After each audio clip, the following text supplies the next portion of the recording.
রাজধানীর যাত্রাবাড়ী গোলাপবাগে ধর্ষণের শিকার হয়েছে দুই শিশু, যার একজন বাক প্রতিবন্ধী।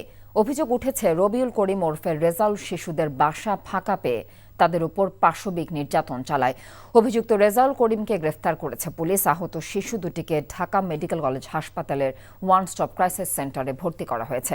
আবির আহমেদের রিপোর্ট। যাত্রাবাড়ির গোলাপবাগ এলাকায় ফুটপাতে পিঠা ও খিচুড়ি বিক্রি করেন দুই মেয়ে শিশুর বাবা মা। যমুনা রাইস কুকারে আছে 3-in-1 function. Jamuna rice cooker, smart রান্নায় আধুনিক জীবন। ভাড়া বাসায় দুই শিশুকে একা পেয়ে তাদের উপর পাশবিক নির্যাতন চালায় 60 বছর বয়সের এক নরপশু।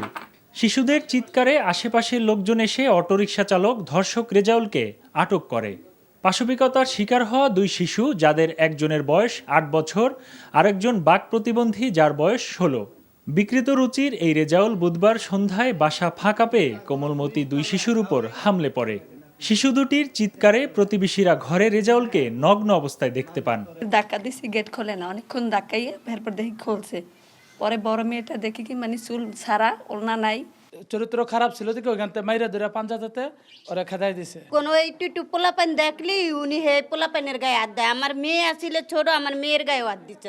স্থানীয়রা আটক করে পুলিশের কাছে স্থানান্তর করে রেজাউলকে।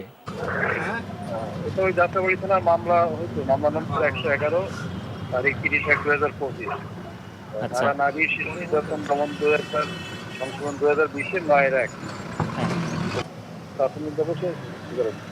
যমুনা রাইস কুকারে আছে 3-in-1 function. Jamuna rice cooker, smart রান্নায় আধুনিক জীবন। খবর পেয়ে শিশু দুটির বাবা মা বাসায় গিয়ে তাদের হাসপাতালে নিয়ে যান। গতকালকে 8:30 বাজে ঘটনা ঘটছে। পর আমার ভাইটা বাড়িতে লাগাই দিয়ে সিটকারি খুলে বড় মেয়েটা রায় ধরছে। ধরার পরে দিয়ে মাজার মেয়েটা সিলাবাস করছে, পর মুখ টাইপা ধরছে। পরে তো আমি তো ফিটা বিক্রি করতে আসছি, আমার হাজবেন্ডও বাইরে। পরে আমার এক লোক ধরে গেছে, আপনি যেখানে ফিটে বিক্রি করেন আপনার বাসাতে আপনার মেয়েরা দর্শন করছে। কিন্তু এটা কালকে ডাক্তারের রিপোর্ট দেখার পরে বলছেন আরো কয়েকবার ঘটনা ঘটছে। জি না বলতে পারেন, আর আমি বুঝতে পারি নাই। এখন আমার দুটা প্রতিবন্ধী মেয়ে, তাদের এমনি ভবিষ্যৎ কানা, বাকি ভবিষ্যতে তারা কানা। এখন আমি দুটা মেয়ে কি করবো?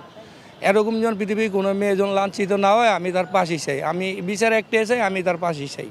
চিকিৎসকরা জানান নির্যাতিতদের পর্যবেক্ষণে রাখা হয়েছে। ওরা কিন্তু প্রতিবন্ধী দুইটা বাচ্চা। এই ছোট বাচ্চাটা কথা বলতে পারে, বড়টা কোনো কথাই বলতে পারে না। তো আমাদের এখানে ক্লিনিক্যাল সাইকোলজিস্ট আছে, ওনারা কথা বলবে ওদের সাথে। বড়টা খুব ট্রমাটাইজড মনে হচ্ছে। এ ঘটনায় ভুক্তভোগীদের পরিবার নারী ও শিশু নির্যাতন দমন আইনে মামলা করেছে। আবির আহমেদ, এনটিভি নিউজ, ঢাকা।